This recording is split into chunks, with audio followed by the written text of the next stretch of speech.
Now we are in English. Okay.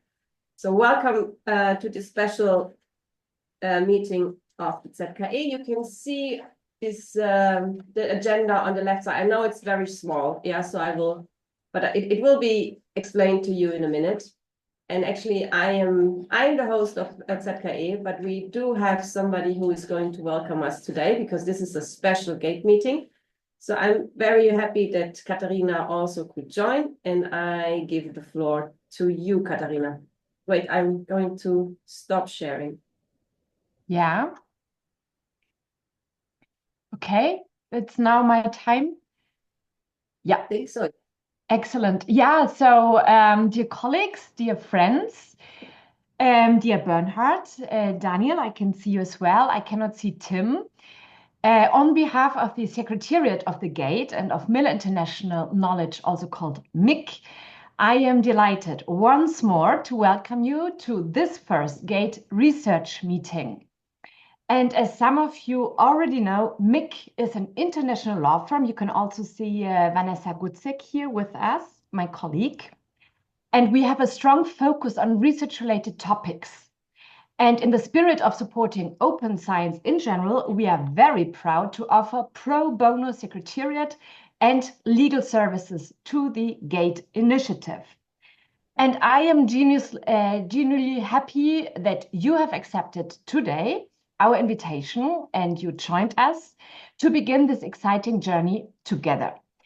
And the GATE, short for Open Science Learning GATE, is a non-for-profit initiative designed to build capacity in open science. It brings together researchers, trainers, policymakers, and infrastructure providers to collectively advance knowledge and practice in the evolving field. And the GATE stands on the main three pillars: community engagement, the GATE service, and the GATE report. And today marks an important step shaping the GATE report into a reliable, insightful, and useful resource, one that reflects real needs, integrates real data, and drives real impact. And together we will explore how to best analyze the data gathered through the GATE service and how we can ensure that the resulting report becomes a valuable tool for trainers, but also for researchers, policymakers, funders, and those managing data infrastructures. And I would especially like to thank Julia, Marie, and Annika, but also, of course, Vanessa, for their coordination and vision in organizing this meeting today. And of course, I want to thank each of you who's here present, but especially Bernhard, Daniel, and Tim for bringing your expertise to this collaborative effort. Your contributions will help ensure that the GATE is not only a technically sound and informative project, but one that is meaningful and transformative. And let's take this opportunity to think big, work together, and lay the foundation for a robust research framework. And I look very much forward to your presentations and to the rich exchange of ideas. Welcome, and let's get started. And back to you, I think, Julia, right? Yeah, I think actually it's Annika's and Marie's time, but thank you very much, Katharina.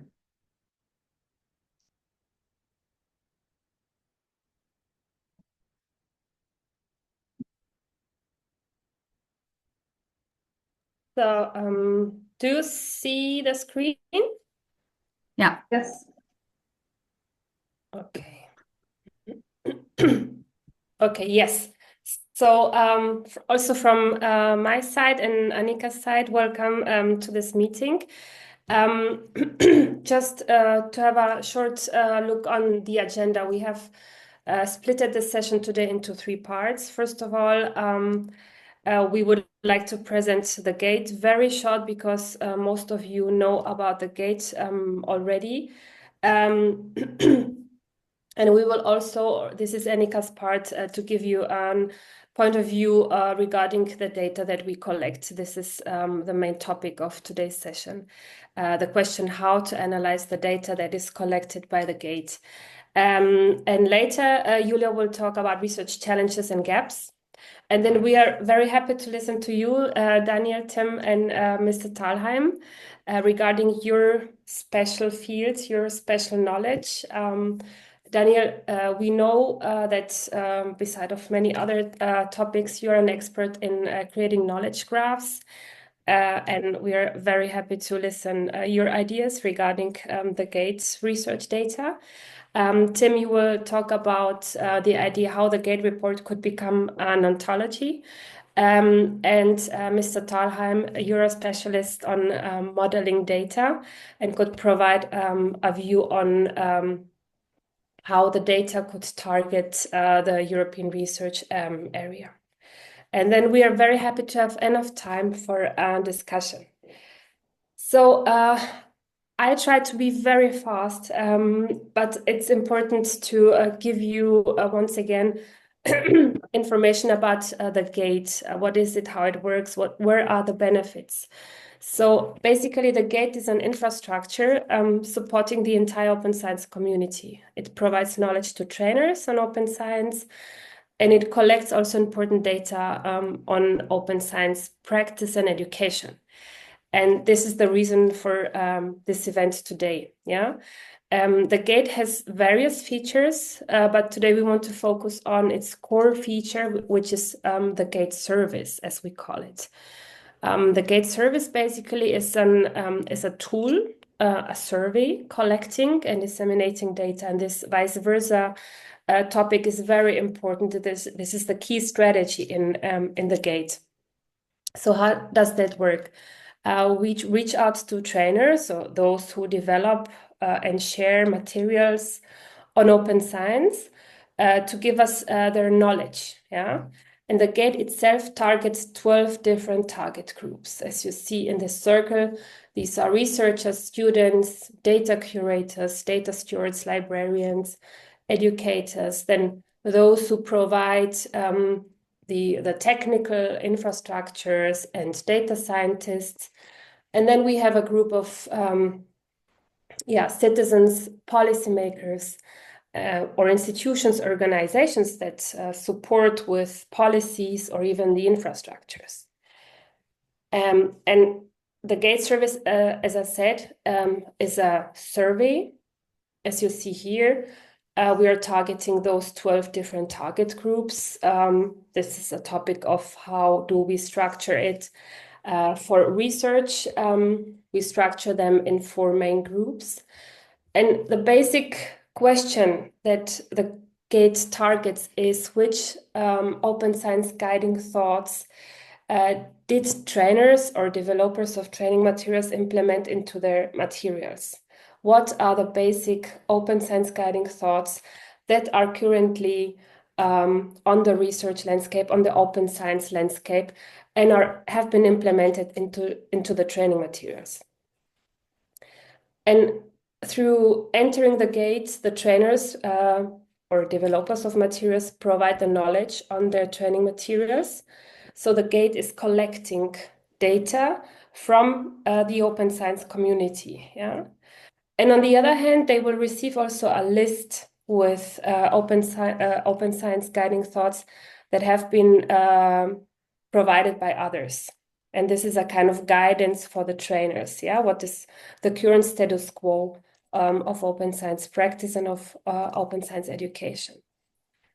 And the collected data is the main focus of this session today. Yeah, in the background, we hope to get your support or your ideas in order to find a strategy how to assess, how to analyze the collected data.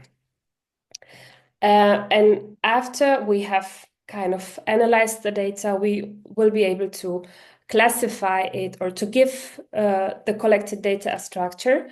And we inform also the participating trainers or providers of trainings with yearly GATE reports, yeah, or even notifications.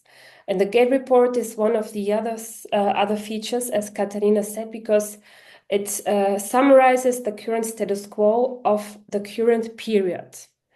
For example, the GATE report for 2025 will summarize the status quo, the state of the art of open science education and practice for 2025. And with these reports and notifications, we give the participating trainers and the entire open science community a guidance in order to know how to update, how to optimize my training materials in order to deliver a high quality of open science education. And very important is to say that this is an ongoing feedback loop. The GATE is an infrastructure that will be established for the next years, and the continuous monitoring and screening of the open science research landscape and educational landscape will always be here, and we always will feed data into the GATE reports and communicate it to the participating trainers or providers of trainings. So this ongoing knowledge exchange is one of the main information that we would like to provide. But today it's important to have a closer look on the survey, on the GATE service itself.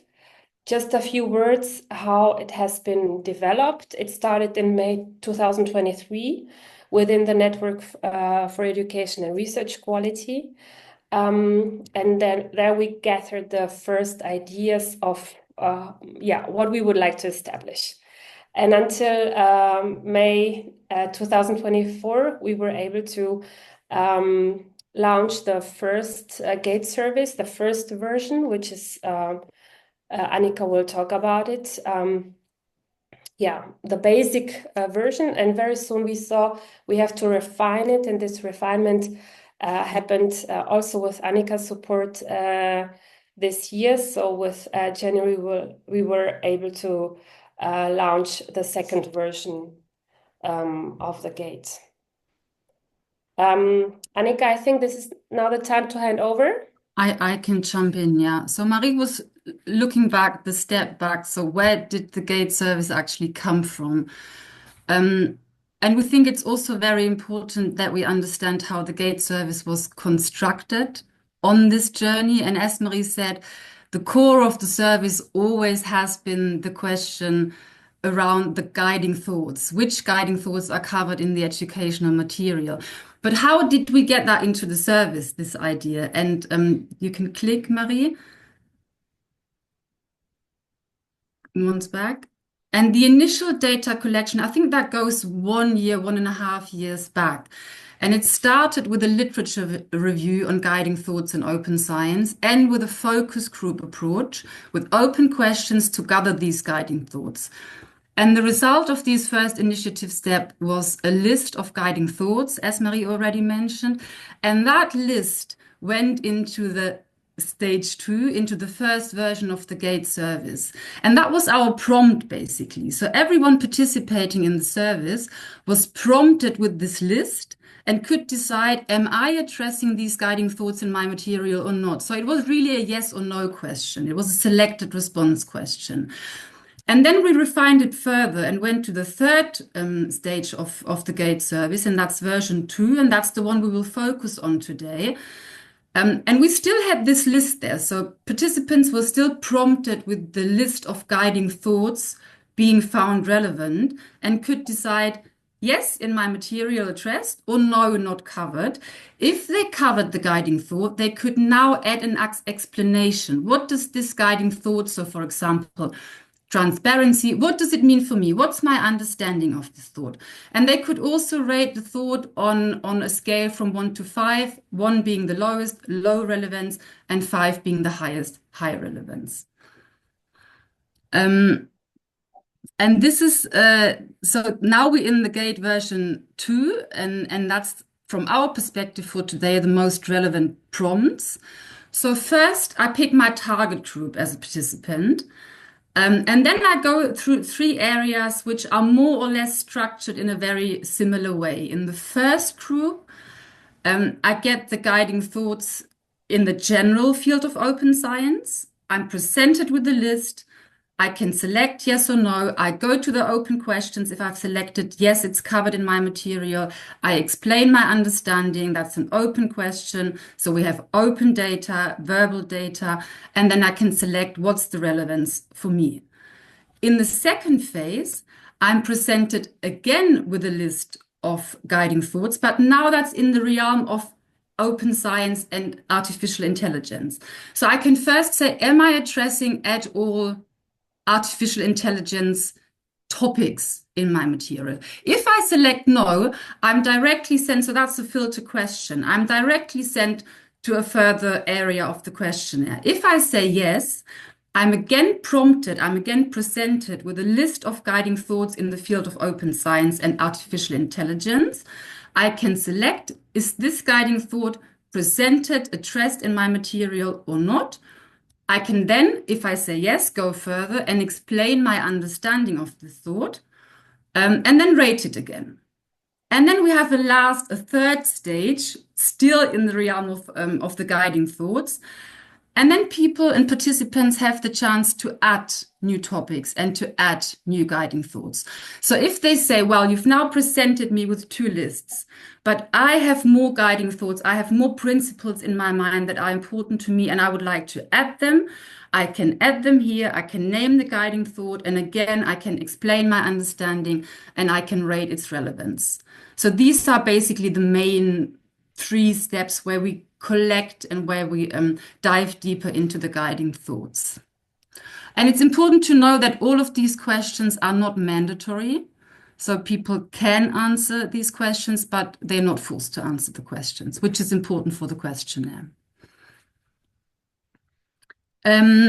Before we take now a brief glimpse into the data, I think it's important that we remind ourselves of the context in which we collect this data. So we have a field-specific context. Obviously, we are in the open science education field or area, but we also have a temporal context. And it's been mentioned by Marie and by Katerina already. We have the GATE report, and the GATE report is an annual report. So we always are in one calendar year when it comes to the data collection. So for now, our temporal context would be the year 2025. And our last context, and that's already been mentioned as well, are the target groups. So within the data, specific target groups are addressed. But also when the GATE report is received, we also have specific target groups reading the GATE report. But for now, let's stay with the data. And we have these 4 groups, and the data I will now give you a very brief overview for is all focused on the group of researchers and students. And before I go into this picture that Marie has already addressed, it's a very, very small sample that we will be showing today, just to build up an understanding what is there. So we took 5 samples. All the samples, as I said, are from the target group researchers and students. And for now, for this very short presentation here, we are taking a very descriptive angle. So it's not analytic at all, because I think that's something that we will be working on together today. So it's really just showing what's there. Let's start with one guiding thought, and that's transparency. And on the left-hand side, you have the y-axis, and that's the rating of the relevance. So at the very bottom, we have statements or guiding thoughts that people explained but did not rate. And then we have from 1 to 5, as I explained before, the ratings in relevance. So for transparency, what's interesting first is that all 5 said they covered transparency as a guiding thought in their material. And you can see 3 rated very high. They rated on the 5. 1 rates it very low on the 1, and 1 doesn't rate it at all. He or she explains it, but as I said, it's not mandatory, so there's no rating. On a more semantical note, what's interesting, we have 2 quite similar wordings when we look at ID 53 at the very top and at ID 46 at the very bottom. They both work with open and sharing, and they refer to data and methods. And then we have one more generic answer, which is ID 33. This person says, yeah, it's important to explain and to refer to specific steps. We have one very high rating on the 5 without any explanation. And then we have one interesting response, that's ID 56. You can see it on the 1. And it's not an explanation we're getting here. It's just a statement, basically. This person said it's not a concern in my context. So it's addressed, but it's not of concern. So that's why the relevance is low. So that's what we have here for transparency. And let's move on to a next guiding thought that's still in the general realm of open science. And we selected data and IP protection, a very important topic. And what's important here is that from the 5 samples we selected, 4 addressed this guiding thought in their material. And one person, ID 33, said it's not covered in my material. And this is very important for us because when we prompt participants with this long list of guiding thoughts, some might feel that they now have to share, we're addressing many, many guiding thoughts. But that's not what we want. We are really interested in which of these guiding thoughts are you addressing and which of them are important for you. So for us, it's a really valuable information when people share that they're not addressing this guiding thought, because when we look at the quantitative part, we would also like to see which are the most addressed guiding thoughts and topics in the material. So one person didn't address this guiding thought. And when we look at the rating, it's also very interesting because we almost have the full diversity here. Almost all the ratings are covered. So from 2 to 5, it's all there. And when we look at the context, at the content, sorry, what is important here is it's ID 53. Talks about safeguarding privacy, security, and rights. And it's quite similar when it comes to ID 46, which says, yeah, data protection, it's important and we need to cover that, but we still need to be open. We still need to allow for this broad access and foster for this. So there's again, how do we balance data protection and IP? We again have one without explanation. And then on rating 2, we have ID 53. And this person is more targeting the recognition of individual efforts in data collection. So that again goes in a very different direction. We would like to show this to see how diverse the answers are and what do we do with them when we actually would like to analyze these answers and bring them together and try to harmonize them even. And the last example we brought along, now we move to the realm of open science and artificial intelligence. You remember that was the second step that participants will go through. And what's really important here is, and what we see in our data already, is that a lot of people are not yet addressing open science topic, artificial intelligence topics in their material. So that's what you see on the right-hand side. Many said we don't address these topics yet. We do not address these guiding thoughts. And then we have one person saying, yeah, I do address this in my trainings. I do address this in my material. And he gives a rating of 5 and he gives an explanation. And he goes into a direction that you would not maybe directly expect to be seen here. And he talks about the general verb of understanding when it comes to artificial intelligence and cautions the use of this verb. And well, to sum this up, I think what's important for us and what I hope that you could gather from this really very brief glimpse into the data is our data set is very rich and diverse and heterogeneous.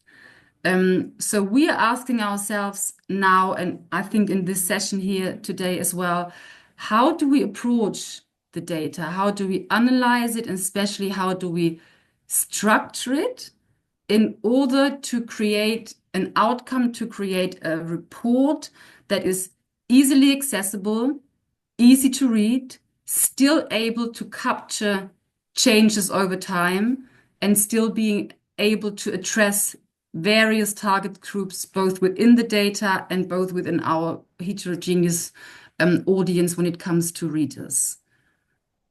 And I think with this, we can pass it on to, I think it's Julia. Yes. So first, thank you very much for explaining how it works. I think it really helps us to see that again, and again. It is a quite complex thing. So my job is very easy today because I am going to show you the research question we have. Just 1 second.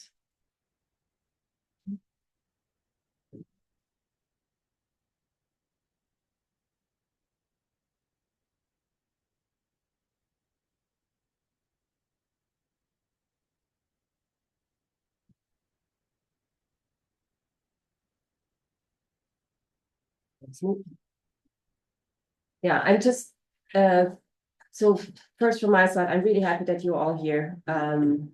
It's Friday. Friday afternoons are always my pleasure to be, but today is a special day, so I'm really happy that you're all here. So the GATE research meeting, which is the first one today, is like one pillar of the GATE project or initiative, which we are running for 2 years now, but which really kicked off 2025. So what does that mean? Actually, it means that we are meeting for the first time together. So I met with almost all of you who are talking today in one-to-one or one-to-two meetings. But today is the first time we are meeting together, and what I wanted to achieve with this meeting is that we exchange ideas on how we might go on with this research question. So today is actually about understanding what the research question more or less is, where we want, what we want to achieve. And the next few weeks or months will be on, okay, what would be the next steps? How could we achieve what we develop, or how could we analyze what we want in the GATE?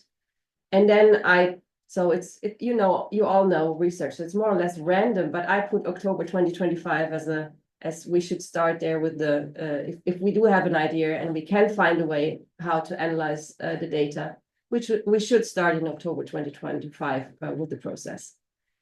I want to thank actually this research team here, which is called Zentrum für Konstruktive Erziehungswissenschaft, because they're hosting us. So I'm officially your host today.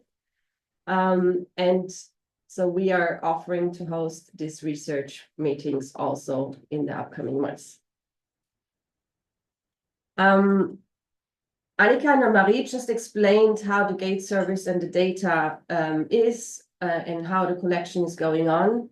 What I want to emphasize a bit is overall research questions. It's not a specific one. It's not a hypothesis, because we're not there yet. But what do we want to achieve actually with the GATE initiative? And it is we want to help and support the research community in Europe or global, however you want to call it, to understand more about open science practices. Yeah, because the landscape is changing so quickly.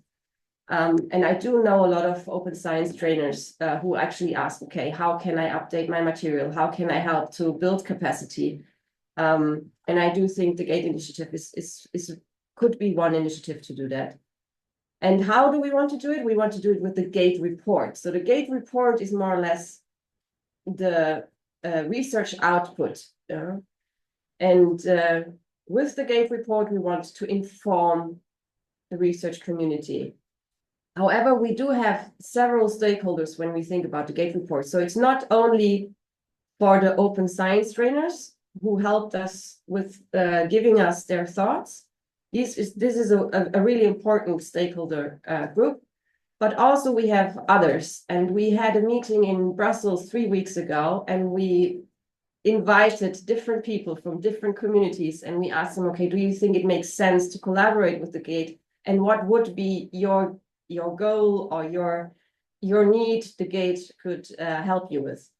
And actually, we got quite positive responses from several groups, yeah. And these groups are, so the general research communities, yeah, which are national, institutional, or even on a European level, yeah. So I just make an example, like this group here in the room. So we are here in the room, I think around 10 people. We would be also happy to read the GATE report, because then we would learn more about how to do open science. So this is a small research community, but also the NFDI, or in German, NFDE, yeah, so the National Data Infrastructure from Germany, they also would be very interested in getting this report. So this is a national one. So you can see it's a very different levels of research communities here. Also, the policymakers, which were in Brussels, are very interested in the GATE report. Why? Because they are steering how to organize research in the future. Yeah, and open science is a big topic. It's more or less also a hot topic, yeah, in combination with security. So they're like, okay, let's just give us information so that we know how to go on in the future. The third group was, or are the funders, like research funders, national funders, but also funders for specific topics. They asked, or they were really interested, because they said, oh, that might help us to set some standards, what the researchers we are funding, yeah, should do in their research. So this was an interesting appearance, because we didn't thought about that. Then we have the fourth group, which is the open science trainers. I think this is the one Marie already explained, and is quite obvious. And then we also do have the data infrastructures. The data, like they're giving the infrastructure, but the infrastructure without people does not work. Yeah, so they realize that, and they know that engagement is a key, and they want to use they want to use or offer their repositories and their catalogs for training. This is the one side to the GATE, but they also want to use the report to spear or to support some engagement.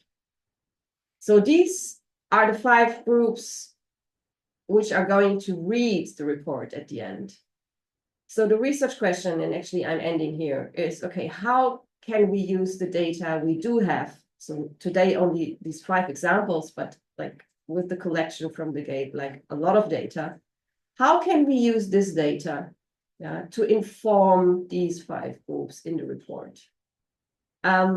And we really don't, like when I say we, it's the GATE team, we don't have an answer. So what I did is that I said, okay, I can coordinate this research project. So that's what I am offering here. And just get all these experts together to see how we can organize it. Yes, so this is more or less my part. And I'm now really happy that we do have the 3 experts with us, yeah, who can give us a short introduction in how they think, yeah, about how we can organize the data coming from the GATE service. And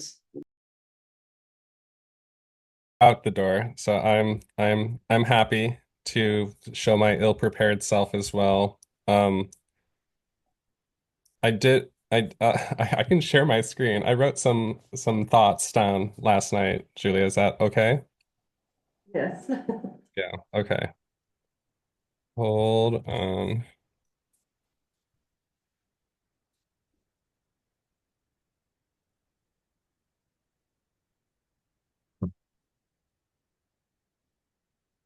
Oh, good, I can share.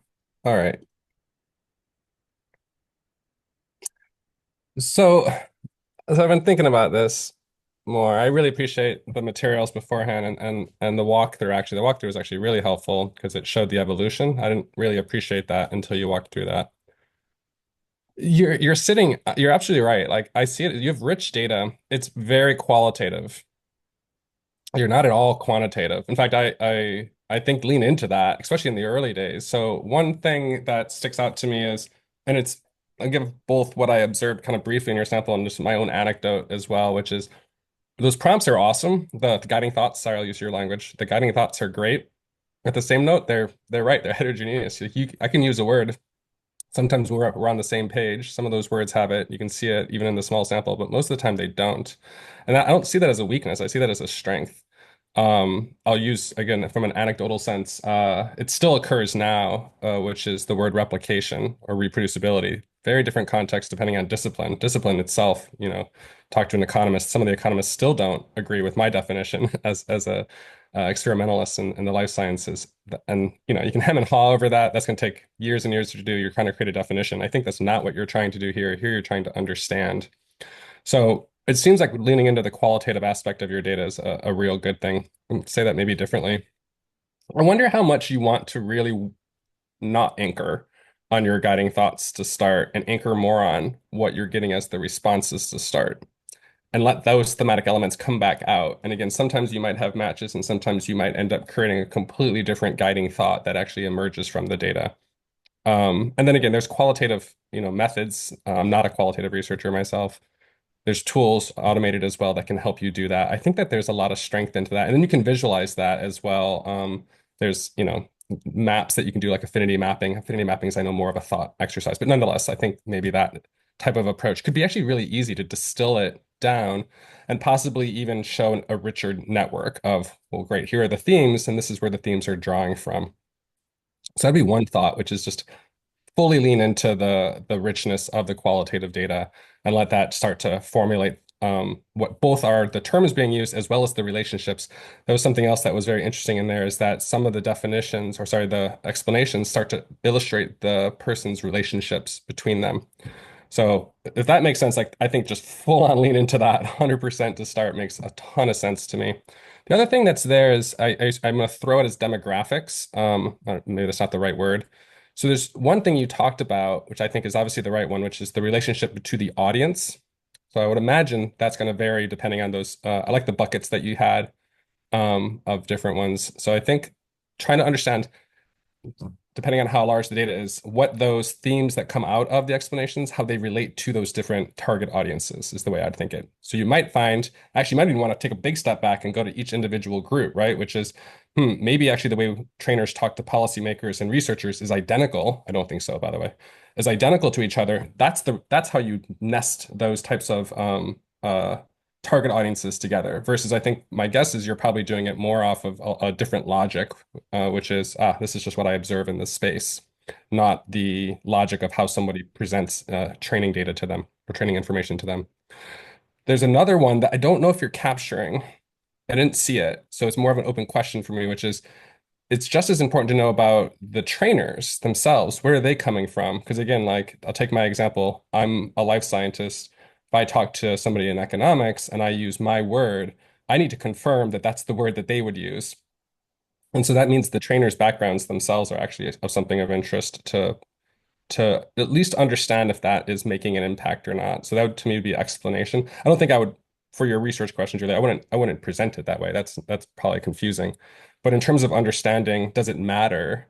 And do we need to think about diversity of representation of who's inserting, kind of contributing data? I think that could be of value, only because I think there's dependency between them. So hopefully that makes sense. The other one that's there is, and again, I'm going to suggest something, not at scale for sure. So you're having people connect their content, which is brilliant with DOIs or at least unique identifiers. I saw the metadata, at least the prompts of you asking for that. I wonder how much it's worth going into that, at least in the beginning, to actually ask the question, that's great, you told me based on these prompts what you have, but let me look at your materials and see if there's anything else there. Now, again, you wouldn't want to be interpreting their information. I think to me, it's more about when I think of most materials, there's usually words in there as well. And so you can start to get even richer data. And again, it's more from the exploration sense of, well, what's really going on when they're trying to explain these certain concepts to a specific audience. I think there's crazy rich data in there. That would require more effort. That means going in there and coding out essentially the content. And it also means now you're no longer asking for the trainers to give their perspective. You're actually yourself and kind of inserting yourself into the data you're collecting. But I wouldn't ignore it. It just seems like in the beginning, at least even if it's just, some type of random sampling strategy, that it could really provide more insights to to me, which is really trying to get at like what are the thematic elements that are coming out, and also what are the ones that are not being addressed. So I think your prompt is a good one. Oh, what's not here? I think the real answer to that is in the training data. It's in what they have. They're just not calling it out. That's all. They just don't know what to say. They just know these kind of larger elements. And I guess the last thing I was thinking about, and it was great because I forgot, well, I kind of knew, I guess, but it's great to see it in this presentation, which is right. You started somewhere, right? You had to start somewhere. And you started from a literature review. Great, that's perfect. That's where everyone should start. It seems going back to that could be powerful on a couple different dimensions. One is, yeah, you pulled out what were prompts, guiding thoughts. Obviously, you're getting now richness that'll probably continue to refine what are those true thematic elements that are being done. I'd be curious to know, well, what else is in that kind of what I'm calling thematic space, right? Like, don't forget that literature it's rapidly evolving, as Julia or somebody said it, Marie, or somebody, maybe you all said the same thing. It's a rapidly evolving space. So let's not ignore the fact that it's rapidly evolving. The other thing is I wonder, and it might be a little hard to do off the bat, but it might be good to lean into, which is what your goal is. So your goal is to make it so it's accessible back out to different audiences. Part of it is to put it back into relation. So if you're talking to a researcher or a meta research audience, I think one of the questions I'd want to know is, oh, this is great. I wonder what's not being addressed in terms of what the literature is telling us should be addressed, right? Like, so basically, is there a translation gap between what the meta science community is kind of trying to understand are the issues that need education to help step in, but what's not happening, right, in the trainer space? What's the void? So that's a completely different gap that you won't be able to capture in the gate, but you can by tying the data together. Same thing would probably be true in the policy space, I would imagine, in other sectors. So if that makes sense, again, that's starting to go farther, and that might be too much, but the other data sources are there. And then one last thought I didn't write here, and it's on my mind, and your last slide on infrastructure providers, which again, COS does on OSF, as we are part of that infrastructure provider space. I don't know if it's possible. I always think of discovery. So when I look at this, part of this is trying to untangle discovery, right? So it's one thing to say like, hey, it's open science or open science AI. And so we use these super broad umbrella terms. And when you do that, I think it's fine. People can more or less discover it. But the truth is it's narrower. It's like, okay, well, what aspect of open science are you interested in? And and what audiences are those for? When we think about content getting deposited on repositories like OSF, Zenodo, the closest you can get to that is tags, the metadata. And those tags get stale, and they're probably not the great descriptors. So I wonder if the gate, maybe I'm going too far now, but I wonder if the gate can actually help with this, right? Which is saying, hey, here's this service that's basically allowing us to understand these guiding thoughts and these explanations that help us refine what is that thematic space of open science across different audiences. How do we actually use that to either inform, like push to providers to then figure out, well, how do I help inform these, depositors of this data? Hey, maybe you want to update your metadata. Maybe you want to add new tags to increase the discoverability. Or it does the reverse, right? Maybe it gives you something else to draw from. So that's just another thought. I don't know if that's making sense, but it's reminding me that like, oh, wait, there's a whole different element you've got here, which is discovery. And not discovery at a global level, discovery at even the individual content. It was in the video described that as well, right? The use case of I'm a trainer and I want to update my content. Part of it would be like, well, how do I connect back? Like, how do I understand what else to pull from? Because I might be using different terminology even. So just another thought that's more of application, not research.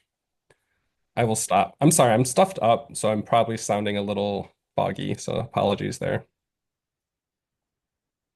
No, thank you very much. Okay, let's open the floor for one or two questions to Tim before we then proceed. And yes, so all of you who are on their laptops, you can join Daniel when you follow the chat to his page, and then we can add information there too. However, Daniel, I want to tell you, somebody here in the room is also working, but we will combine it at the end, okay? So we have all the information together. Okay, let's start with the questions. Who has a question?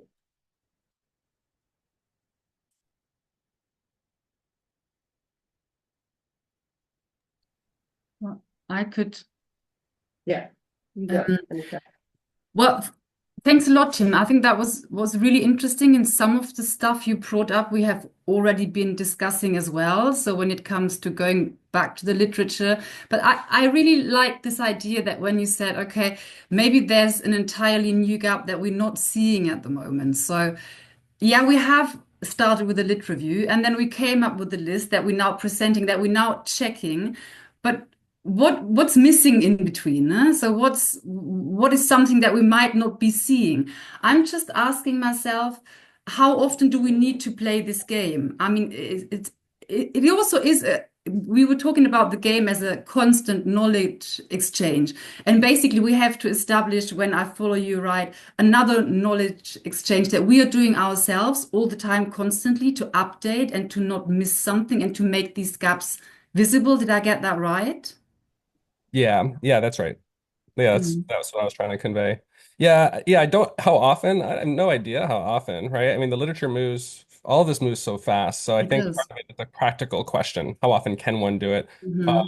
And then it can shift into the other practical question, which is how often does one need to do it? So I think of, but that doesn't make sense. Like it's like longitudinal surveys, right? Like we're doing some ourselves. We're like, do you really need to do it every year? Probably not. Like it's a question of whether you are seeing differences in what you're trying to measure. Part of it's practical. Can I afford to do it? Do I get that enough responses? So I think you're right, which is it's not clear to me yet how often.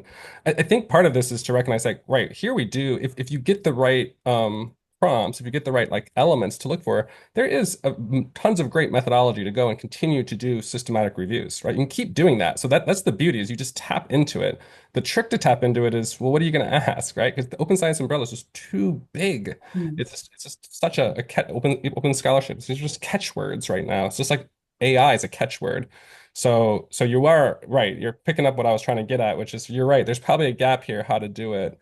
It's interesting to think about this too. So I don't know if you guys are familiar with this was a while back. I don't think they've done anything with it. There's a whole nother strategy people can go about doing this, right? The National Academies of Science, Engineering, and Math in the US did this, which is we will tell you the definition. We get experts and we tell you what to use and we just push it down into the system. And that can work. It does work to an extent, but it's problematic, right? It's like, yo, you're forcing. It's like, oh, we're all going to speak English now. Sorry, that's what we're doing because of me, probably, right? But that doesn't work, right? Like what the gate seems to be doing is the opposite. Well, what's happening organically?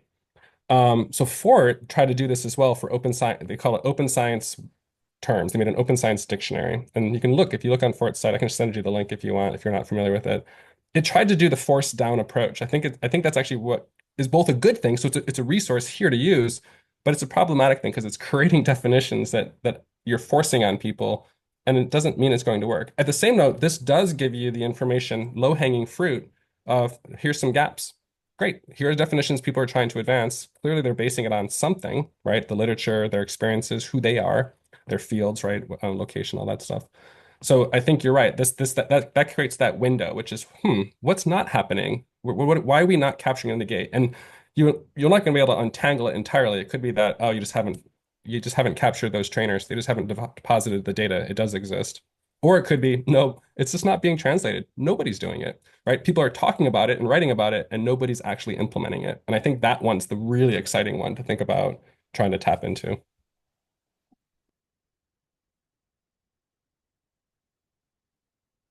Okay, is there another question? Oh, Marie. Yes, Tim, just a comment. What do you think about this community-based approach instead of having experts sitting in an advisory board solely and knowing everything and opposing their knowledge on the community, saying these are the recommendations. We are doing this as well, but the first step is to collect empirical data from the community. What do you think about it? Yeah, so this I think is the part that if you can figure out how to present that diversity, that richness, right? I'm gonna use that word richness. It sounds a lot nicer because that's really what's going on. If you can figure out how to present the richness, I think that's way more informative because it allows the natural evolution to occur. So I think like language does this, right? I always love hearing like what's the new word that's coming out, right? And language continues to evolve, right? New words pop up and get incorporated. There's no way I think any top-down stakeholder approach will ever be able to stay up with that, That's not what they're trying to do. So, but there is a balancing act, right? And I know this, like, especially when you think about the policy connection and how to communicate this out to the general public. These are way too many words, way too complex. We've got to distill it down to a single tight language, right? That a policymaker can use that has broad applicability. So there is this balancing act, right? Between we do need to have uniform word use and knowledge so that way we understand what's happening, right? Open science itself, I think, has gotten to the point where little struggle, right? Scholarship versus science. But more or less now as people get it, they're accepting of that term. So I'm a bigger fan of like leaning into the gate being not a here's top down what we're doing and I'll tell you what happens. I like the idea of like, it'll help inform what that maybe will be, but it's really constantly listening to the community, which is what's really what's on the ground, what are the words, what are the topics, and what are the gaps that are not being addressed. I think that's way more informative because like I said, it's like you're constantly evolving. I don't know of anyone else that's trying to get at that outside of just that classic, like, I'll write a paper and somebody will discover my paper, and that's how it naturally finds its way into the community. So I don't know if that makes sense, but my perspective is that's a strength to lean into. It just means, though, real quick, it means that then that you can't do the other. You can't pretend that the gate is sitting here saying, here's the definitions. I think it's instead saying, here's what we're observing and the relationships. And so it's going to have to probably take a stance on the report, which is what side of that coin you're gonna lean on. Okay, thank you. So I also do have questions, but I will I will raise them later on. So to give the next expert time, Daniel, are you ready now, or are there children in the background still jumping around? There's still one missing, which will hopefully come in soon, but yeah, I think we're good now. I can give it a try. Yeah, so I'll jump into that pad and I'll try to share my screen, even though you all have the pad, but maybe it's easier if we all look at it the same way.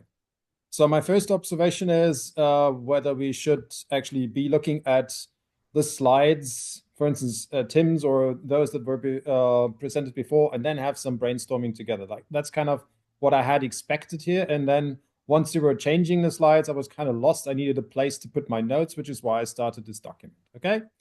And now I'll just dump my brain dump on you, and hopefully it will make sense if we then exchange some words over it.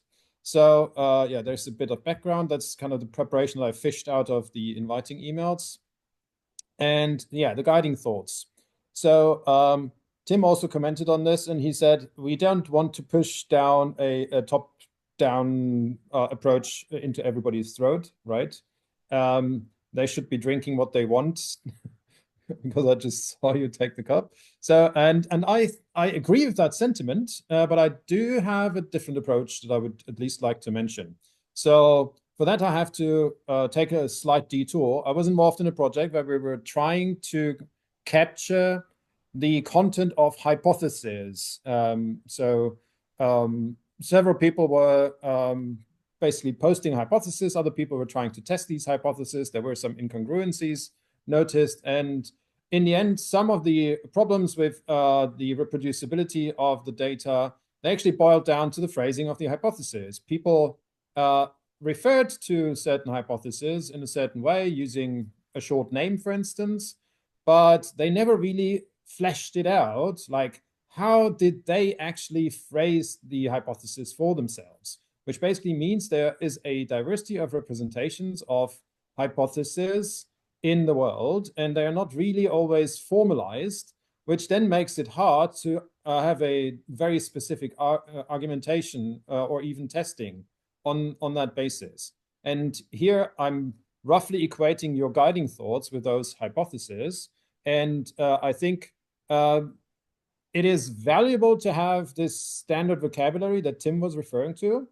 It is also valuable to have the diversity, but I think we should force the diversity into let's say, into a more standardized format. So allow for diversity, but try to bring it into a format that we can pinpoint to, that we can give a number to that particular expression of that particular guiding thought. And so one way could be we just let them all type it out in some way, and then we take a hash or something, and that gives us that number. Maybe that's not the most useful. We can be a bit more systematic.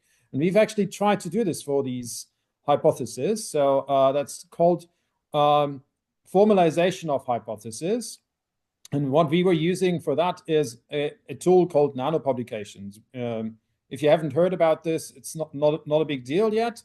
But the basic idea is that you try to formalize your hypothesis, in this case, using only controlled vocabulary. So you say something A does something, some relationship B, or has some relationship B with something C. And you can make it a bit more complex, but roughly it's these semantic triples.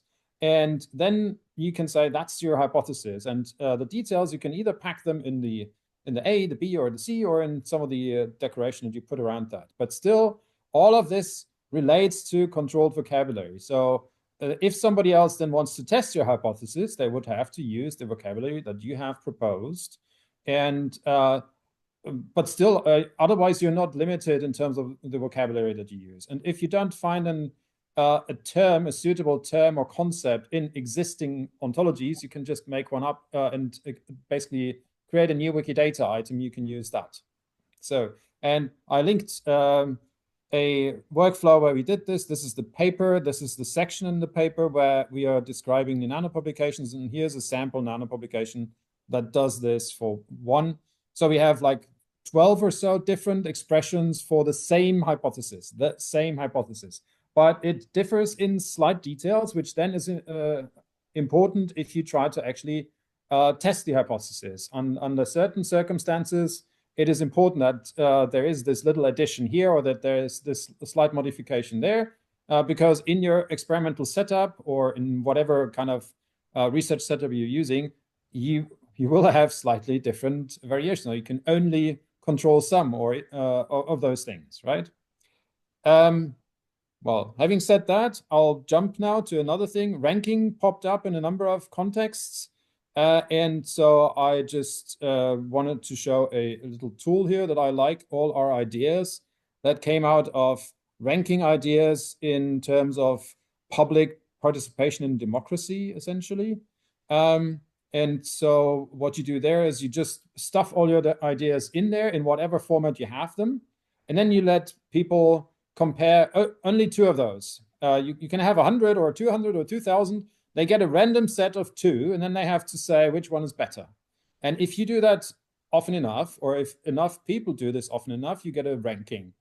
And I use this quite frequently. I like it.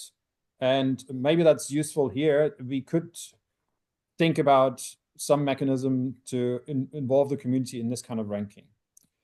Then target groups. Here I'm still, knowledge graph. I didn't explain what a knowledge graph is, but I'll get to this maybe later.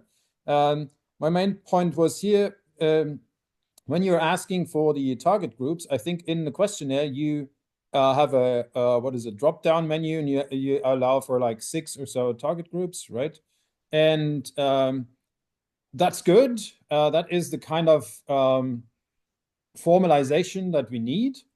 And in a knowledge graph, we would need to replicate that. So basically, you would need to think whether those 6 or so options that you have actually map to some entity that is used somewhere else. So that basically goes back to that ontology idea that I was mentioning before. Because if that's the case, then it's more easy to compare this with things that others have done, or to annotate maybe papers or events or other things, policies, for instance, or funding calls as being related to those kind of target groups. Then when I saw the mentioned data protection and IP, the and triggered me because in terms of when you want to model things in ontology terms, an and is always a problem because it basically combines two things that are already recognized as being different. And in Wikidata, we call this the Bonnie and Clyde problem. In some Wikipedias, you have an article about Bonnie and Clyde as the team.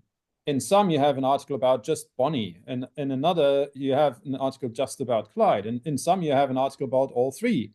In some, you have none.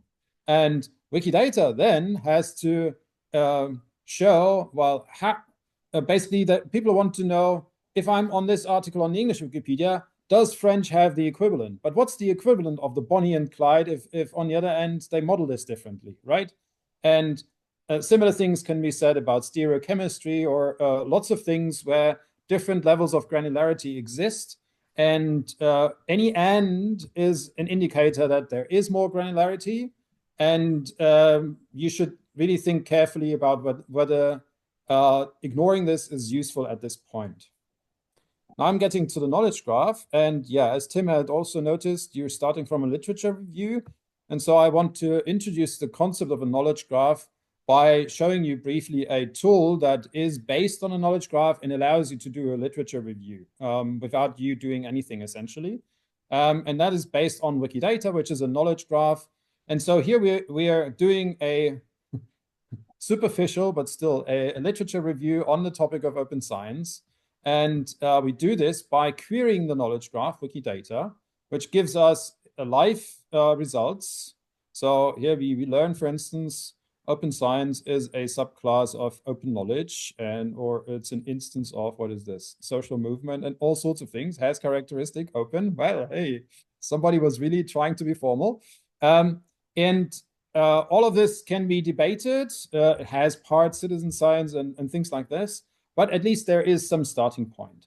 And it's called a graph because essentially everything's connected, or everything can be connected to something else, always by these triples. So subject, predicate, object, like a very simple sentence in, like, for instance, English. Subject, predicate, object, like Berlin, capital, Germany, something like this, right? And then Germany, continent, Europe, planet Earth, and so on. You can connect everything. And each of these things would get their own basically identifier, which basically determines their location in the graph, and you can find them based on this identifier. And yeah, then you can get the most recent. That's just here for the topic of open science. We're building a topic profile for this concept here. You can then get things like the most recently published papers, frequent authors, topics that co-occur with open science, for instance, yeah, ORCID, open data, open access, citizen science, these kind of things. And yeah, you can map them. Sometimes it actually co-occurs with a certain country. Yeah, so here, digital humanities in Burkina Faso. Okay, yeah, things like that. And all of these things, why is this relevant? It's a knowledge graph. So all of these things are generated by querying the knowledge graph, which basically is a complicated way of saying, hey, give me all the triples that meet certain criteria. Give me, for this thing, this was a map here. Give me all the triples where an organization is involved with a publication of a paper on a topic of open science. And then for all these organizations, give me the geolocation and plot them on a map. Right? And that's basically what this code here tells us. And that goes into the knowledge graph, pulls out this information and visualizes it. Okay. So now back, you can also, in Wikidata, and like in other knowledge graphs that have this kind of information, you can also ask more simple questions. So here it is basically, give me all the open access policies that you know about. And then you get 655, for instance, and then you can go, here, Aalto University open access policy. What is known about this? It's an open access policy from 2014. The link is here. It's by Aalto University, and it has this identifier and the raw map ID, right? So these are things that you can get from a knowledge graph. Now to the report. You were saying it has to be easy to read, and that is often wanted and rarely achieved. I think you need to clarify, well, you were already discussing what are the target audiences, and then you need to basically clarify what kind of knowledge do you expect them to have. And here I would encourage you to be explicit. Like, before embarking on reading that giant PDF, please make sure that you have a basic understanding of X, Y, and Z, and then please link some information that provides this background knowledge. As far as I've seen, this is actually not the case on the website. The website kind of still assumes a lot of knowledge about the project and doesn't really pick the people up where they are, basically. This also includes language. We've already discussed that the meeting here is taking place in English. People filling in the forms or the survey, they might not have English as their native language or even a language they use frequently. And so that will have an impact. There are other distinctions to be made, like specialist versus general language, in terms of being as precise as possible or being as understandable as possible. That doesn't always go together. And so maybe you also want to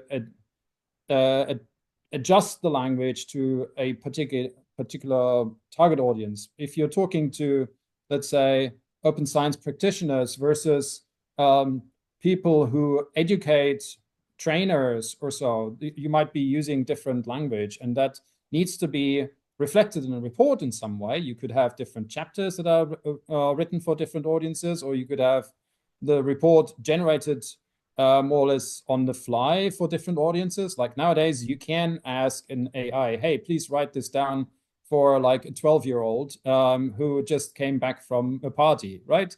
In principle, some ChatGPT and friends, they can do this.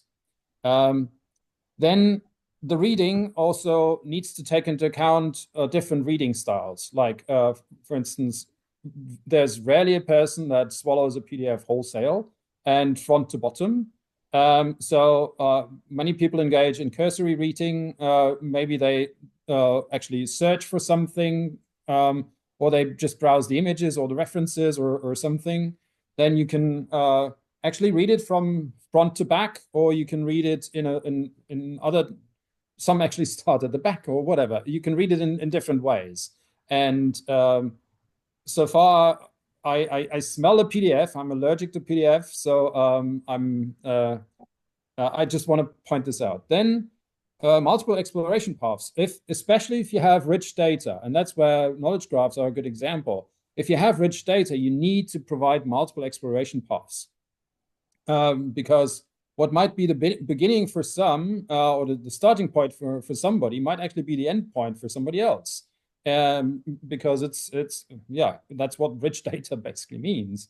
And so you need to think about, okay, maybe if I start like from the planet Earth and I want to explore some of the individual things there, at some point I might end up in places like Berlin or Kiel.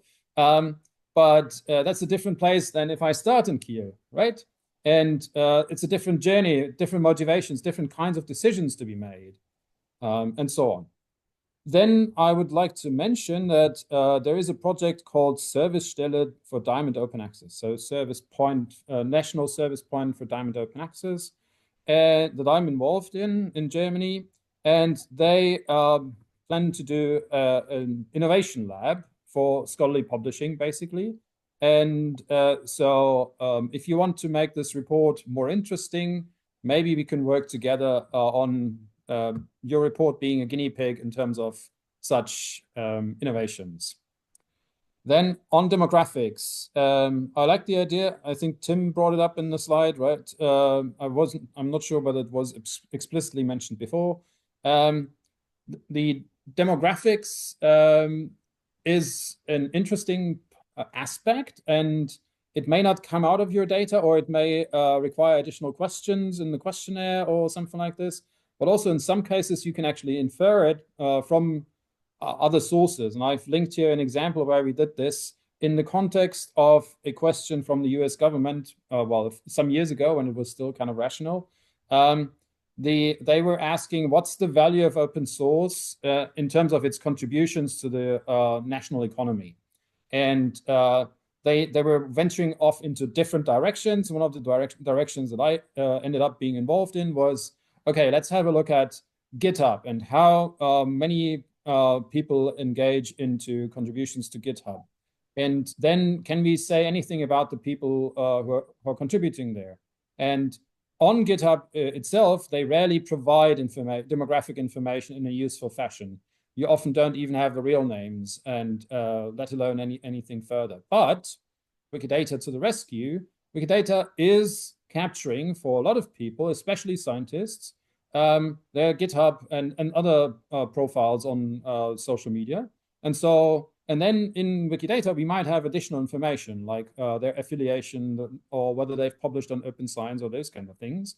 And here in this little notebook that I shared, we were, for instance, looking at differences between male and female contributors to open source software projects. And we found some differences. So for instance, the females tended to be more attentive to a smaller number of projects, and then they were more, let's say, they were providing more contributions to that smaller number. And the males were a bit more distributed in the way they contributed. And so demographics can be used even under certain circumstances, even if you don't have them explicitly in your sample. But that requires a certain mapping between your sample or a good correspondence. Then in terms of educational content, I was reminded of a project I did some years ago on math interventions, where we also tried to basically map the literature about math interventions. And there is, there's a, let's call it an authority in the US, or a database, ERIC, that you probably all know. And I've linked here some examples. There's also the What Works Clearinghouse, and they have looked at all of these things typically from a K-12 perspective, which is not the normal context in which open science is taught or learned, but it could be. Like I have given open science classes to K-12, but maybe some of what they do there could actually be also useful for your literature survey. And then the themes. So yeah, annotating the literature or annotating the guiding thoughts or annotating any of the things that you're analyzing can result in themes, but here it does matter as to how many themes you want to cater to. So I'm giving two examples here. One for this math intervention thing, we were using dozens of themes and we were mapping the literature to those dozens of themes. And that wasn't quite handy, and different people often came up with quite different annotations. And in a different project, we went through invasion biology as a field. That's about 50,000 papers altogether. And we chose just 5 themes. And they were relatively consistent across different, let's say, researchers who evaluated the research. But still, 5 is not a large number, especially for 50,000. And so maybe 5 is too little for what you want. But 5 was a certain effort, I have to say. And also, for that particular case, we actually had a different level at which we annotated the things. And that was the hypothesis that I already mentioned. So we were basically interested in interactions between hypotheses and themes. And since you seem to be interested in kind of inferring the themes from the guiding thoughts, maybe that doesn't work in this case, but I just wanted to mention it at least. And then here, yeah, one AI popped up in different contexts. And so one thing that could be done is you take the responses that you get, the free floating, the free text responses, and feed them into an AI or some data mining module to see whether it can find, for instance, papers that make the same claim as in that particular response. That could then be an interesting resource to discuss further about that particular guiding thought or that particular thing that is discussed in that particular question of the survey. Yeah, so these were my initial gut reactions, not really thought through. And yeah, happy to hear any comments, and I'm happy to basically stare with you together at some of the slides, because I didn't manage to capture all the thoughts I had while I was looking at those slides. Thank you very much, Daniel. Okay, so open the floor to ask. That was really a lot. Yeah, so I'm still, but thank you very much. Okay, I see the questions are coming in. So Marie, you go first. Yes, thank you very much, Daniel. You mentioned regarding the guiding thoughts that we need a standard vocabulary for a knowledge graph or whatever to be comparable, of course. Now, as you know, we have more qualitative questions and answers. So the explanations that are coming in, we might have more homogeneous guiding thoughts because we're presenting a list where we ask, do you have transparency, do you have accountability, and so on. But the explanations might be diverse. Also within one target group, not only between target groups. How can you imagine to structure this in order to reach a standard vocabulary, in order to feed it into a knowledge graph? It's probably not going to work in one go, but if it's an iterative process, you can basically start with what you have. You can analyze the responses that you have. You can try to formalize those responses and then pull some of those responses from the first round into the question or the answer options in the next round. And then you have a mechanism by which you can make the responses more and more formal. And also, while you're formalizing this, you should probably also always provide an escape route. So for instance, you ask a question and then you provide, let's say, 5 answer options that you have formalized. But you should give people the option, no, none of this fits with what I would say, and then they can still do free text. And if you're good in transforming the free text into something formal, then less and less people will use the free text option. It will probably never go away entirely, but the proportion of people who opt for the free text should go down. And that means you get structured data. It is still cognizant of the diversity of the responses you got initially, but it then can capture like the guiding thoughts in a more formal way that actually lends itself to automated analysis and also potentially reuse. You could then build a Bonnie and Clyde kind of thing that expresses your guiding thoughts or the guiding thoughts of that particular community that responded to the survey at that particular point in time. And it can still be made machine readable, and people can build on it in a way that a normal qualitative thing can't, basically. Okay. Are there any other questions? We check.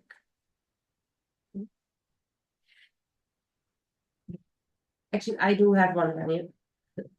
So I'm still stuck with the hypothesis thing. These nano, I think you called it nano hypothesis, and I did Nano publications. Nano publications. So Maybe I think I just could show follow. Yeah. If you. Okay, I'll share my screen again, and then I'll jump into that. Yeah. So my question is, and you can explain that to me. I also understood that this was connected to bringing diversity down to a more general level, which we can refer to as a standard. And if so, how does it work in detail? Is it also an iterative process, which you just explained, which I can follow, and I think this is a very good thing? Or is it a different way to go? No, I think it's essentially the same process. You can use nano publications for that, but you don't need to. But if you use nano publications, it will then give you the compatibility with the rest of the semantic web, because that is already an established process. You might consciously choose not to go all that way to being compatible with the semantic web, but maybe you say it's enough if we homogenize our responses just a little bit in that direction, so that we don't have the full-fledged diversity of everything that ever could be said on this topic. But you have a little bit of structure, or you could go all the way, and then like the nano publications would help you along the last steps towards compatibility with semantic web. So to give you a flavor, the general or the hypothesis that we were discussing here is called the enemy release hypothesis. And we give here the history of it. And it was originally formulated just for terrestrial plants. It basically says that if a new if a plant arrives in a new habitat, like for instance, it was transported by a ship from Europe to America or something like this, all right? Then it arrives in a new habitat where it is freed from its enemies. That's why it's called the enemy release hypothesis. Not all its enemies have done the same travel. So some of its enemies will be left behind. And this means that some of the evolutionary pressures on that particular species are not there.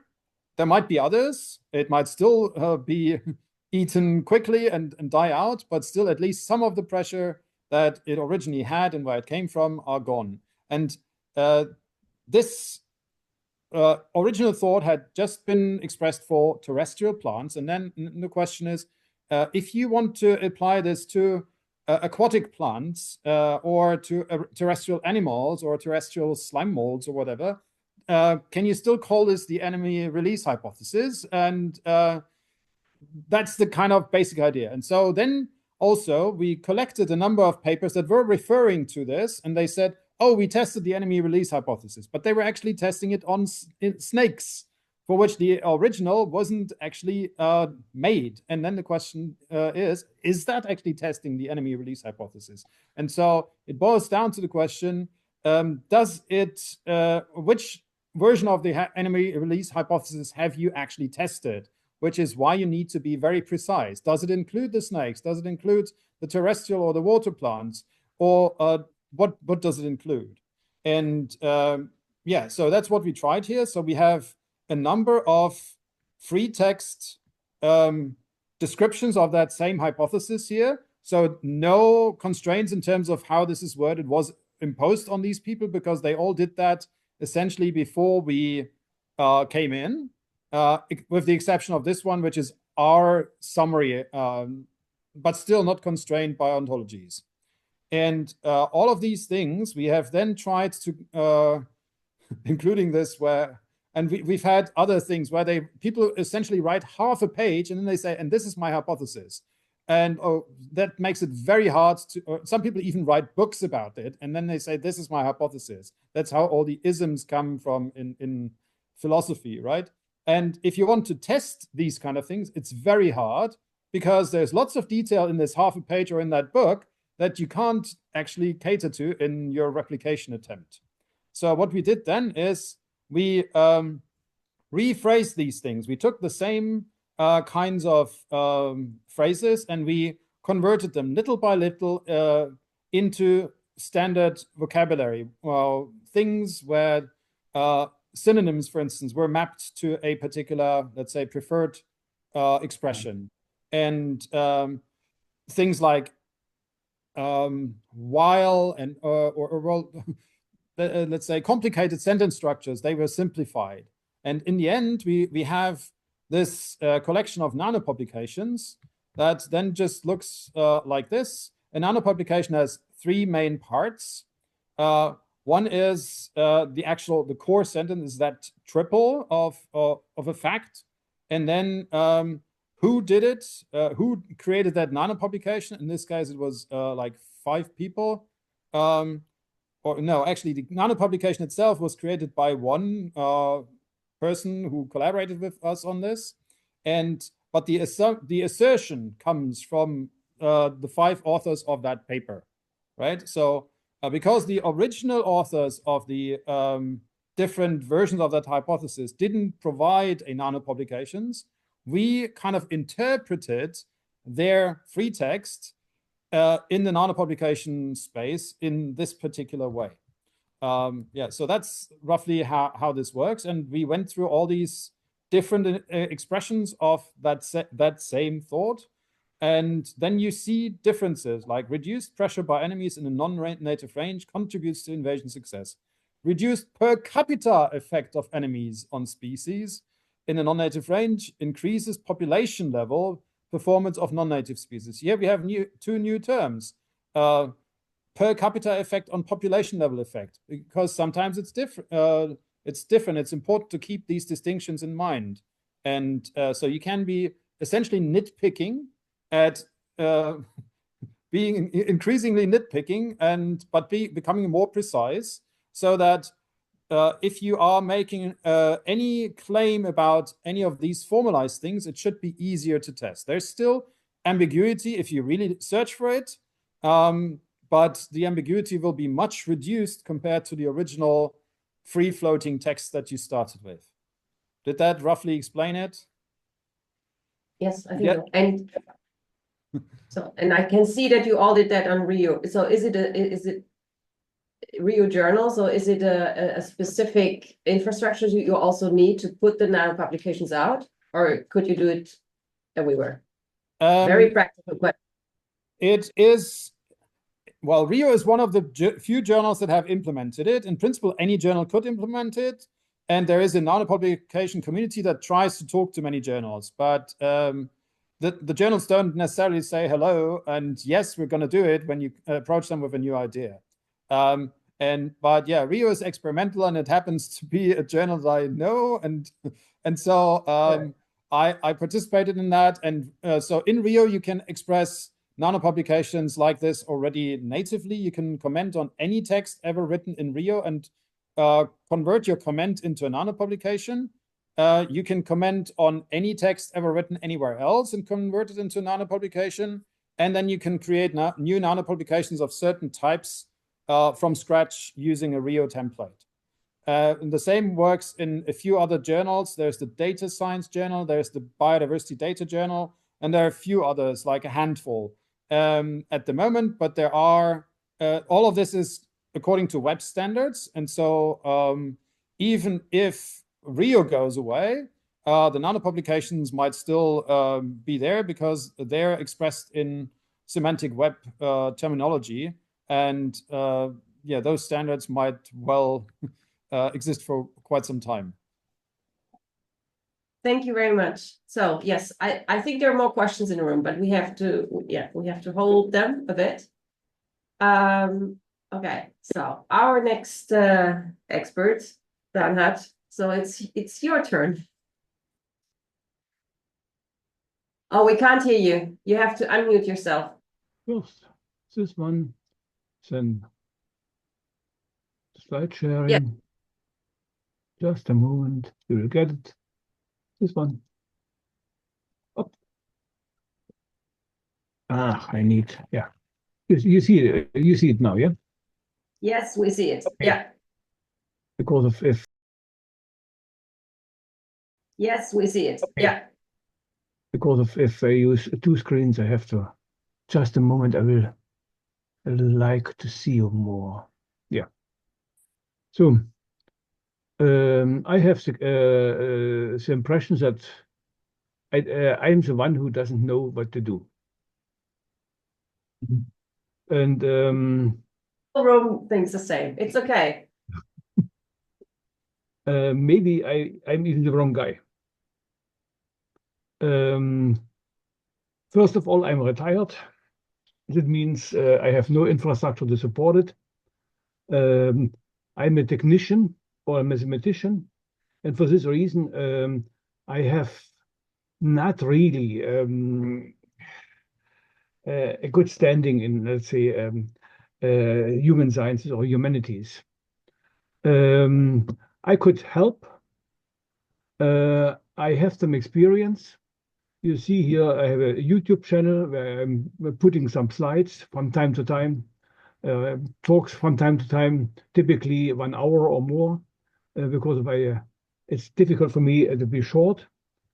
I have my paper collections of the main directions put to the web somewhere. I have been teaching quite often also in other countries. Currently, I'm handling mainly modeling in the sense of models to model and use, and modeling as a systematic studies of models. So, and maybe I'm also the wrong guy because I was connected all my life with publishing houses and especially with Springer.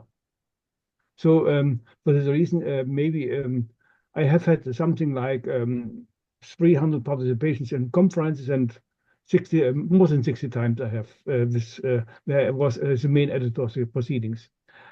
So I was thinking, reading all this, what I could contribute. And I have a number of messages, maybe. One is, of course, models and modelology. Modelology is for me the translation of Modellkunde. That was a trial that we have had in Kiel for about 15 years even, to establish a modeling community. It was happening, and for this reason we have been hunting for a notion of a model and for an understanding of a model, and we came up with this pretty nice model house, a model in the middle. You have development methods, you have utilization methods, you have, of course, a wish what you would like to handle with a model. For this reason, you use utilization scenarios and spectra for that, and then you say, okay, fine, this model is maybe sufficient and appropriate. And then you say, okay, fine, then we can use it. But the final, the essential thing is, what people typically forget, a model has a basis and has also strategic, let's say, a matrix behind what is typically not said. We have had in Kiel a discussion club with about 40 chairs of really chairs. And the dark brown book is a compilation of about maybe 20 different tries with models. I think the brown book is in Kiel probably available. That would be one thing. Currently, I'm handling, of course, conceptual models. Conceptual models are nothing else as you have, of course, a language to express a model. It could be also not a formal language, it could be even a mental language, and you enhance the model by the background thoughts, background understanding, by the knowledge and progress or skills behind that model. Of course, you mainly deal with the model only, and forget about the background, forget about the let's say, binding to a language. And for this reason, you handle only the model. And we are using this metaphor of the triptych. I think most of you know it from churches. Typically, in the daytime, in the normal daytime, the triptych is closed. You close the two panels, and then you have something like what is maybe somehow given as an information, and what is the language you are using for that. That is a typical thing. You have it in, and for us, a conceptual model is nothing else as you use, of course, a language, but you would like to have also the background of that by, let's say, concepts, conceptions, and notions you are using from the information space. You see here also the UFO, let's say, the ontology way, how to handle it. That would be one way. Another way would be that you say who is going to use the website or the material. And this would lead for us to profiling the user. Here I have one of the profile approaches we have been using for website development. You say what kind of personality you have, what kind of education profile you have, what kind of work profile you have, and you can characterize the person who is using it. I think it would be very necessary to restrict the project in a proper way to those auditories you would like really to handle. I'm a bit stupid guy, and for this reason I like precise definitions. Everybody talks nowadays about information, and knowledge is the same. And nobody defines what is knowledge. Nobody defines what is information. And I have had in Kiel a colleague who said, any data you have in the web is knowledge. I have a difficulty with that. Any garbage is knowledge in this case, and for this reason I don't like it at all. For this reason I'd like to differentiate between data, that is really maybe the physical data, or maybe even also the mental data. You have information that is understood and needed by a user. And for this reason, it's a complete different thing than data. And you have the knowledge dimension where you target on the quality, unverified and validated let's say, concepts and things. And I think this is a very different thing. That is maybe my stupid side. However, in this case, you have now a very different ways to define what an user needs. Typically, you say, okay, fine, somebody requests something, or somebody has an information need, or somebody uses an offer. Somebody needs it really. And in this case, if you are looking here, you have an articulated request, and the main thing is only this small rectangle. What comes back? The rest is completely forgotten because if you are not able to ask the right question. It's completely forgotten because if you have been, let's say, approaching wrong tools, or it's completely forgotten because of it is hidden somewhere. I think that is necessary to handle it in a proper way. That is about data and information. Another side is if you want to handle a website, you have to know what a user really wants to do on that website. That means you have to say, what is the story of the usage? Or what is the story of the entry of an let's say, of data into a website environment? Then in this case, you have to have storyboarding, and that was one of our approaches. I come back why we did it a little bit later, to have some kind of way to express a story. The problem is nowadays people are using something like BPMN or other process languages. They are very restricted and very limited. In reality, people behave on websites in a completely different way. You see here, for instance, a storyboard for buying some goods through a catalog, and you see here the German extension that is completely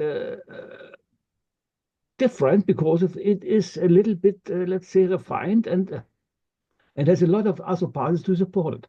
That means you have to handle it somehow. The storyboarding has been used in our website projects. Oh, you have here another storyboard for content management, where you add content to a website. You have different roles. You have an author, you can have an editor, you can have also somewhere the admin, you can have also the main editor, and of course, content edit the website is a very responsible thing, and you should not have only an author who adds something. You should have also some editors, and you should have also a main editor who should say at the end what is done. And you have here the different roles. You have here the data and the functions provided. You have what is done to given to the machine. You have maybe some kind of conditions, and of course you have the actors you are using in the website. This has been done for a good number of years. We have now we have been targeting on very large websites. That means websites which have had at least 1,500 pages, and we have been developing some kind of, let's say, technology for that. We have been combining it as a book. 2019, it was promised already to be published in 2005, but we didn't. They have been doing too much projects in that. This will be another thing. If you ask me what I could contribute else, I think I have these website projects in the background. There is infotainment. We call it edutainment and not e-learning. E-learning is a completely wrong notion. It is a lie. Edutainment is something else. You are entertaining some educational content. We have e-business, we have e-government, we have communities, and pretty large websites. We have another thing, a current project we are doing that is the same as the nano publications. I have learned now. We call it CCMR. It is characterizing conceptual modeling research. That means we are restricting ourselves only to an area which we understand, nothing else. And we want to have a body of knowledge. Just a moment, I will show you at least one page for that. Yeah, it's coming. Do you see the second? Yes. The paper. What we do here is we have, of course, the bibliographic information. We have a characterization of the paper according to some topics you have to fill in. and you have, of course, an specific, let's say, categorization of the papers. One could be a paper that is handling models. Another one could be, I think I haven't, no, I have, this is the wrong file. Another one could be languages for modeling. Another could be foundations of modeling. This is done through a tool. I have here with where we try to handle manual introduction of knowledge about this, and where we have, of course, also a comparison to the artificial intelligence tool, ChatGPT. We have been trying. ChatGPT works very badly for characterization, what is really written in a paper. My impression is 90% of the people writing papers don't know how to write an abstract, how to write a summary, what is the right title to understand what is in the paper. That means in this case you need really handiwork to have it. And ChatGPT, we have been configuring it. We have been writing some profiling for ChatGPT and for other tools as well. It is only an initial, let's say, summary of the paper, what you can get through these tools. We have also in the past another line of projects. Maybe some of the key people know it, DigiCult. Nobody knows it? Oh, that's good. It is now a well-established project in Germany where we try to maintain the knowledge of retiring people working in a museum. The problem is we have now, of course, not too much money to employ all the people, and whoever leaves a museum has a lot of knowledge left behind. Nobody knows it anymore. And for this reason, we tried to support the museums to maintain the knowledge of these old people. Damit is a data mining tutoring system. Indigo, I was already mentioning that was a management of catastrophes. We have another project which is nice, at least from the GATE point of view. We call it Kunstmodell. That is characterizing whether objects or let's say things you find from in ancient Egypt can be considered as a model. And it is my main background is, of course, or anything what is concerned with database systems, not having the database structure anymore, infrastructure. A third and only a fourth thing I would like to help is whenever we are talking about collaboration, we should know who is communicating, in which way, with whom, what kind of cooperation you will have, and what kind of coordination you need in order to handle it. There's a very old meta model that is called 3C, because the C's are three C's in C words. And that could be also a way, but I could contribute. So that is now my thought about maybe helping you a little bit. Without programming, without what you see here, what is Thank you. Okay, let's try to get all the information you gave us down to the gate. Okay, I do have a lot of questions, because I know you, Bernhard.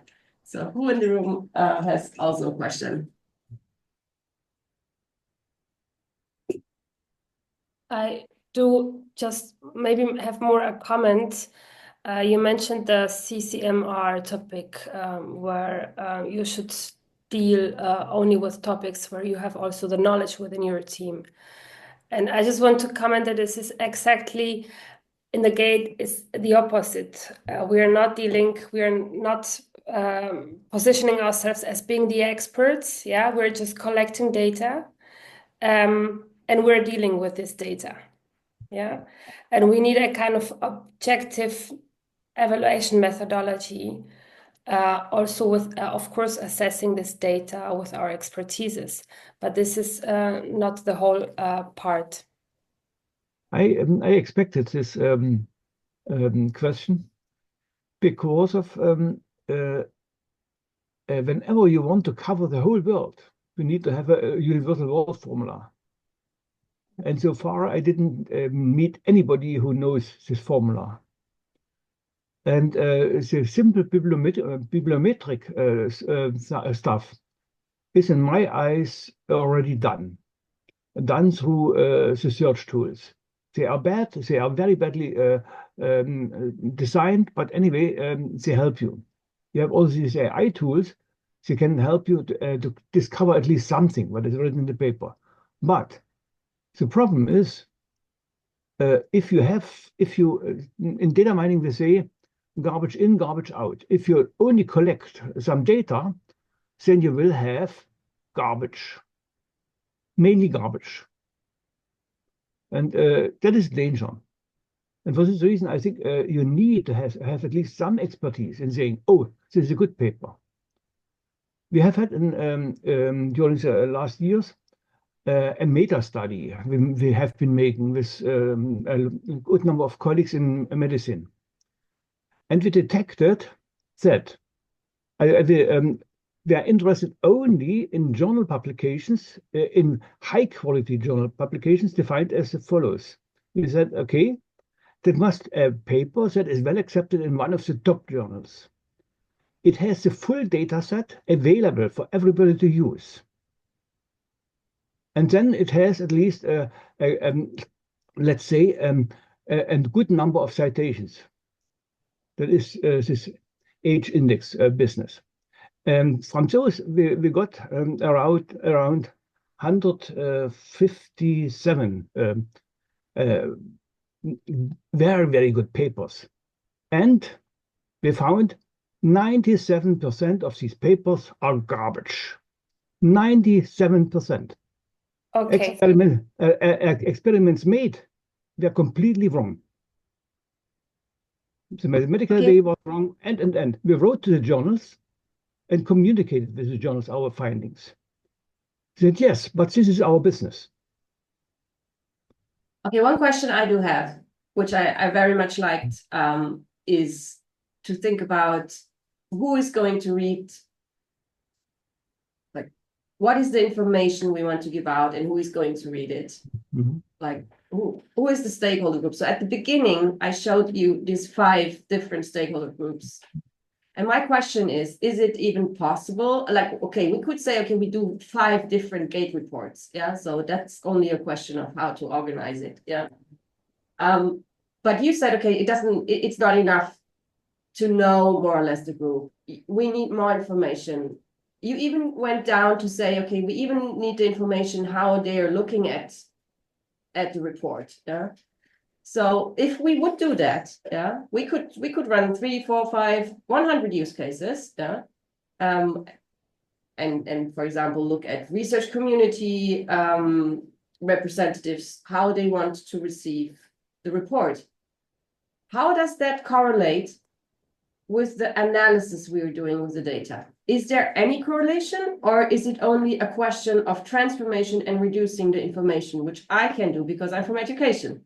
So my question is, does it correlate, yeah, to the data analysis we have to do, or is it more or less a question of how to then present the information? I think what I have been or what I understood so far is that you want to collect any information you can get. That will be a very large system with a lot of let's say data. If you don't organize it properly, then in this case, even any query you send to the database will be wrongly answered. You can, however, also say, okay, fine, if somebody wants to use the system in a proper way, then you need to know who is going to be the user. it sounds like you have to model, let's say, all 250 millions of Europeans in this case. That is not true. In infotainment, we found that we can have around 30 only profiles of of actors, we call that, people, as an abstraction of the user.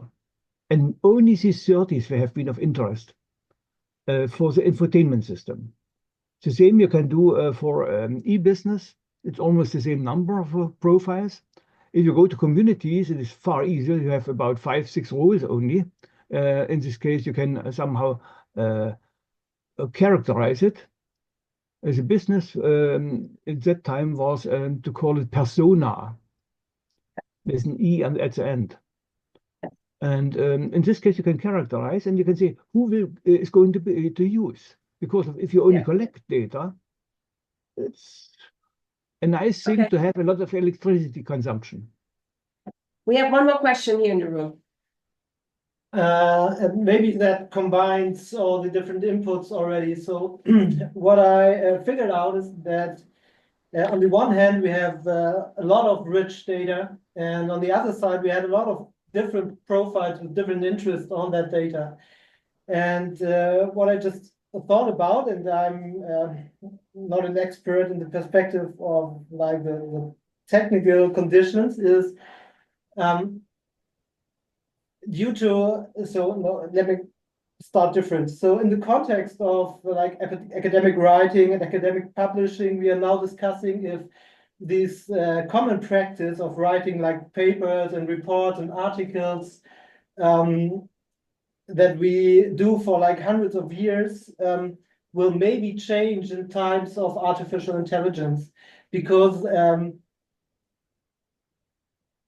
like maybe it's not more that I write a report of the readers I think of might be interesting for them and what is their kind of disciplinary speech they have, and I always have to think about that, and I prepare this one paper, but everyone has to read this paper, and maybe artificial intelligence can turn that around. So no one is running the paper anymore, but it's providing good data, and like a large language model is preparing the report for me, from my point of view, for my specific profile, with my specific interest I have on that data.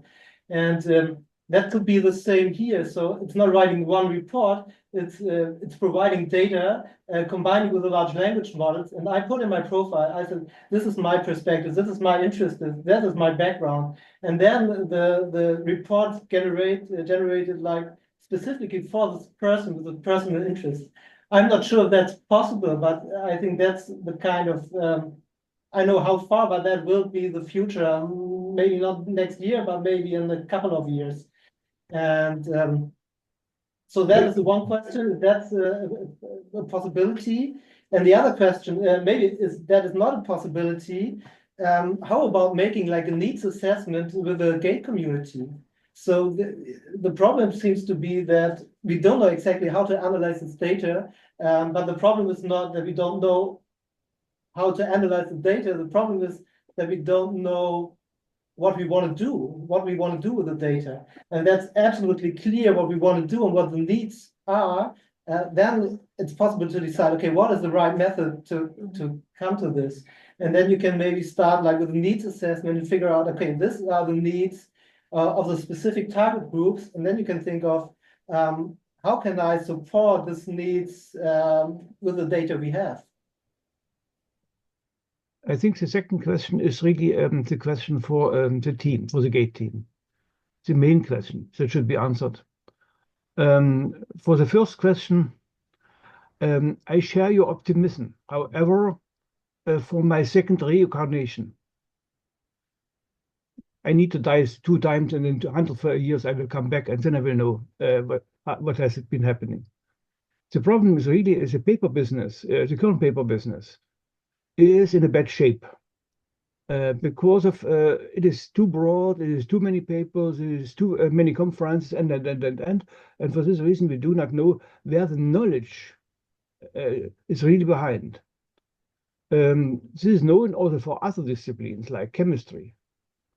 And I think it is a very heavy task, really, to capture what is the knowledge within a paper. And for me, it is unfortunately not yet. We have been trying with ChatGPT and with 3 other tools, even with the Chinese tool. The Chinese tool is even the best in this case, how to program these tools or how to configure these tools with a certain analysis style before doing the analysis of the paper. And that works quite well as an initial description or characterization of a paper, but not for the ideas in the paper. Sometimes I have had in my history a déjà vu. I read a solution that I knew already 3 times. Okay, so thank you very much. So now there's the chance of last words because we are almost at the end. And the good thing is it's Friday afternoon and we are all going into our weekends. Yeah. So is there any comment somebody wants to raise? Very short, 2, 3, 4 word comments. Okay. So yes. Oh, we have one, Daniel. Yeah, next time we do this, please have some time so that we can stare at some things together, do some brainstorming together. We had a series of monologues followed by some discussion. I would have liked to have more of the discussion elements, still based on prepared materials. The prepared materials can kind of encapsulate what we have thought, and then I'm missing this part. Like I would like to go back to the stuff that you've presented or that each of us has presented, and then look at it together again. Yes. Thank you. Yes, thank you for raising that. So we will prepare now from this first session, we will prepare everything on a Notion side so that we can work on it. And yes, the next meeting will be a bit differently and more collaboratively. Maybe you know that I recorded this meeting so that we can also work a bit with it. Yeah, so that's why it was very much structured like a classical and typical thing. But I do think it was a good thing to start with, but I'm with you. Yeah, we do have to change the way we're working together. So it's from my side to say thank you. Really, it was a pleasure to hear your thoughts. I will reach out to all of you, to the speakers and to the rest of you too. And then we can discuss how we want to proceed with it. I do think it's a really, really interesting initiative and a lot of interesting questions which were raised today. So yes, I all wish you a happy weekend. Some of you I will see next week, and the rest I will reach out to. So thank you very much. Thanks. Thank you. Bye. Thank you. Bye-bye. Thank you. you. Bye, Bye. everyone.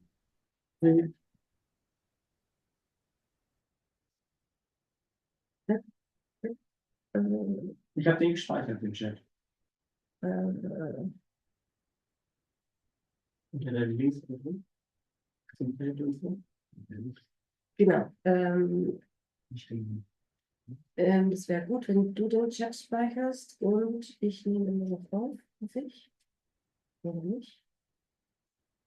Also ich glaube, der Standard ist noch, wird noch recorded.